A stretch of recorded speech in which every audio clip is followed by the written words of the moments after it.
हमारे इस पूरे सोलर सिस्टम में सबसे बड़ा प्लैनेट जुपिटर है, जो पूरी तरह से गैस और तरल पदार्थों से बना हुआ है।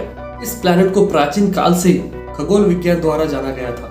रोमन सभ्यता के लोगों ने अपने देवता जुपिटर के नाम पर इस प्लैनेट का नाम रखा था। पृथ्वी से करीब 596 मिलियन किलोमीटर दूर इस जुपिटर प्लैनेट को अच्छी तरह से जानने और समझने के लिए पृथ्वी से कई स्पेस मिशन किए जा रहे थे। जैसे 1972 को पायनियर 10, 1974 को पायनियर 11, 1979 को वाइजर 1 और वाइजर 2, 1992 को यूलिसेस, 2000 में कैसिनी, 2007 में न्यू हॉरिजॉन, 2011 को जूनो और 2023 को जुपिटर LCY मून एक्सप्लोरेशन। करीब 10 मिशन सिर्फ जुपिटर प्लैनेट के लिए किए गए थे। तो आज की वीडियो में हम देखने वाले हैं जुपिटर प्लैनेट में सबसे पहले भेजा गया अंतरिक्ष यान पायनियर 10।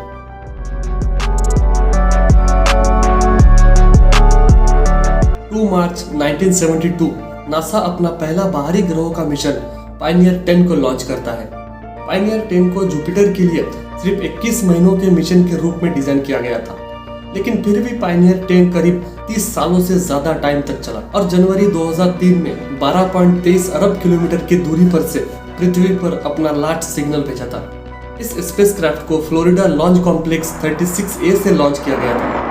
लॉन्च के बाद 15 जुलाई 1972 को अंतरिक्ष यान एस्टेरॉयड बेल्ट के अंदर एंटर कर चुका था, जो लगभग 435 मिलियन किलोमीटर दूर था। पायनियर 10 जुपिटर के सबसे नजदीक 4 दिसंबर 1973 को पहुंचता है और तब अंतरिक्ष यान की स्पीड 1,26,000 किलोमीटर पर आवर पे था। अंतरिक्ष यान अंतरिक्ष में ट्रैवल करते हुए सोवियत मून की एक चेन से गुजरा, जिससे कैलिस्ट्रो, गैनीमेड और यूरोपा की तस्वीरें खींची और उसी से ये गैनीमेड का क्लोजअप तस्वीर खींचने वाला सबसे पहला अंतरिक्ष यान बन गया था। 6 नवंबर और 31 दिसंबर के बीच अंतरिक्ष यान लगभग 320 किलोमीटर की ऊंचाई पर से हाई रेजोल्यूशन के साथ जुपिटर के वायुमंडल के लगभग 500 तस्वीरें भेजी थी, जिसमें स्पष्ट रूप से ग्रेट रेड स्पॉट जैसे स्थल दिखाई दे रहे थे। आंकड़ों के आधार पर वैज्ञानिकों ने जुपिटर के मैग्नेटिक फील्ड में प्लाज्मा को पहचान लिया था।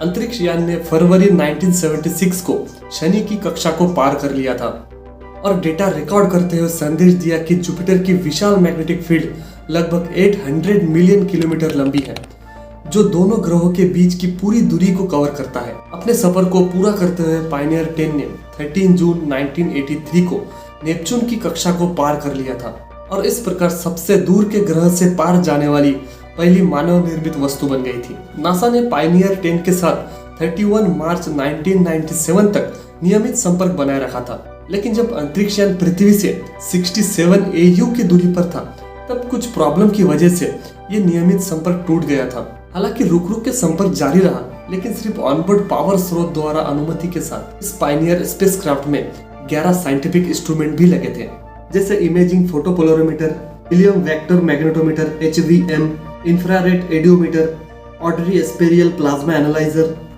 Ultraviolet photometer, charge particle instrument CPI, cosmic ray telescope CRT, Geiger tube telescope GTT, asteroid meteoroid detector AMD और ट्रैप्ड रेडियो डिटेक्टर TRD। और इसका वजन 258 किलोग्राम का था और ये एक ऐसी स्पेसक्राफ्ट थी जो न्यूक्लियर इलेक्ट्रिकल पावर से चलती थी। नासा के एक ग्राउंड टीम को 5 अगस्त 2000 को अंतरिक्ष यान प्रणालियों की स्थिति पर एक सिग्नल प्राप्त हुआ। अंतरिक्ष यान ने अपनी आखिरी टेलीमेट्री डेटा को 27 अप्रैल 2002 में लौटाया और एक साल से कम समय के बाद 23 जनवरी 2003 को जब यह पृथ्वी से 12.23 अरब किलोमीटर की ऊंचाई पर था, तब उसने अपना लास्ट सिग्नल भेजा और इस सिग्नल को पृथ्वी तक पहुंचने में 11 घंटे 20 मिनट का समय लगा था और उस समय तक सबको लगा कि अंतरिक्ष यान का RTG पावर स्रोत खराब हो चुका है। उसके बाद 4 मार्च 2006 को पायनियर 10 से आखिरी कांटेक्ट करने का कोशिश भी असफल रहा। 21 महीने के लिए डिजाइन किया गया अंतरिक्ष यान करीब 30 सालों से भी ज्यादा टाइम तक पृथ्वी पर डेटा भेजता रहा। इस मिशन के लॉन्च के बाद नासा ने और भी कई मिशन जुपिटर में भेजे गए, जिसके बारे में आगे और भी वीडियो में हम बात करेंगे। तो बस आज के लिए इतना ही। मिलते हैं एक नई वीडियो में, एक नई कहानी के साथ, एक नई वीडियो के साथ। Thanks for watching.